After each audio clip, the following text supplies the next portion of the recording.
Moral corruption کی بھی جڑ میرا خیال ہے یہی بات ہے کہ ظاہر اب خوب سے خوب تر جانا ہے. آپ نے بالکل بجا فرمایا.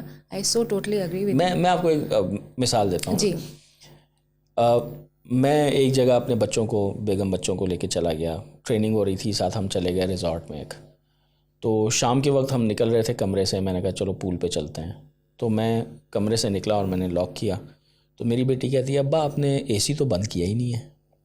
گھر میں تو آپ نکلتے ہیں تو فوراً پنکھا بند کرتے ہیں, لائٹ بند کرتے ہیں. She was 10 and I realise کہ یار یہ بالکل صحیح بات ہے. میں آفس میں ہوتا ہوں تو میرا کیا رویہ ہوتا ہے انرجی کے ساتھ, میرا کیا رویہ ہوتا ہے پین اور پیپر کے ساتھ. میں گھر میں ہوتا ہوں تو میں اس پین کو کیسے رکھتا ہوں, اور آفس میں ہوتا ہوں تو اس پین کو کیسے رکھتا ہوں. سبحان اللہ. تو یہ امپورٹنٹ بات ہے نا کہ میں آفس سے اٹھتے ہوئے کیا میں لائٹ بند کر دیتا ہوں, کیا میں اے سی بند کر دیتا ہوں یا نہیں کرتا ہوں. تو یہاں سے شروع ہوتی ہے نا جڑ, کہ آپ جب باہر نکلتے ہیں اور آپ اپنے بچوں سے کہتے ہیں کہ بیٹا یہ اس وقت ہم کھڑے ہیں تو ہم گاڑی بند کر دیتے ہیں, اور اگر آفس کی گاڑی ہو تو تب بھی ہمیں بند کر دینی چاہیے. وہ مال مفدل بے رحم والا جو معاملہ. تو یہ آپ بچے نا دیکھ کے سیکھتے ہیں, بچے باتوں سے نہیں سیکھتے ہیں.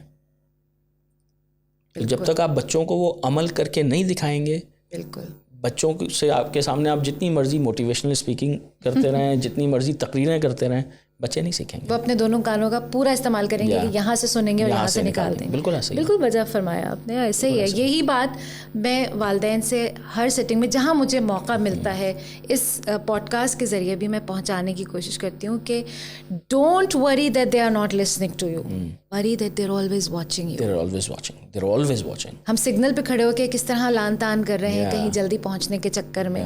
کسی دوست کے فون جس کو کہ ہم نہیں اٹینڈ کرنا چاہ رہے, کیا بہانے کیا تعویلیں پیش کر رہے ہیں. گھر میں ایک دوسرے سے کیسے بات کر رہے ہیں, عزت کے ساتھ, محبت کے ساتھ. میں آپ کو اگزامپل دیتا ہوں. جی. بہت مہنگے مہنگے اسکولوں میں بچے پڑھتے ہیں. جی. میرے بچے بھی پڑھتے تھے, وہ ہوم اسکولنگ کر رہے ہیں. جی ماشاء اللہ. آپ اسکول سے باہر نکلتے ہوئے پیرنٹس کی حالت دیکھیں. بالکل. جو روڈز وہ بلاک کرتے ہیں. میں چشمدید گواہ ہوں اس بات کی, میں آپ کو دے سکتی ہوں.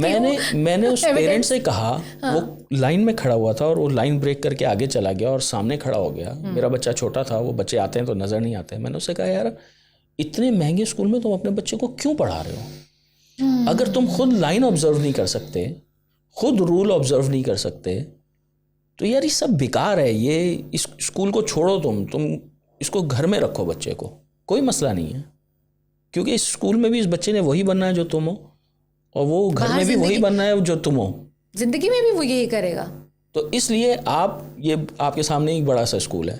اس اسکول کے سامنے جب چھٹی ہوتی ہے آپ طوفان بدتمیزی دیکھا کریں. صحیح کہہ رہے ہیں آپ, بالکل صحیح کہہ رہے ہیں. بہت تکلیف ہوتی ہے دیکھ کے. تو آپ جتنا مرضی آپ بچے کو سکھا لیں, لیکن بچے نے دیکھنا ہے کہ میرے ابا نے اور میرے ڈرائیور نے سگنل توڑا ہے, پیچھے والے ہانک کر رہے ہیں, ہارن بجا رہے ہیں, بجاتے رہیں, میرے ابا کو کوئی فرق نہیں پڑتا ہے, تو اس کو بھی کوئی فرق نہیں پڑے گا. اور اس پہ طرفہ تماشا یہ ہے کہ اداروں سے ایکسپیکٹ کیا جاتا ہے کہ کون سے اسکول میں بھیج رہی ہو جہاں تمہیں یہ بچے کو ڈسپلن نہیں سکھایا جا رہا. ڈسپلن کا مطلب کیا ہے یہ ہم خود نہیں جانتے. یس یو آر رائٹ, بالکل ایسا ہی ہے. اللہ تعالیٰ ہمارے لیے آسانی کرے اور ہمارے لیے ہدایت ہو.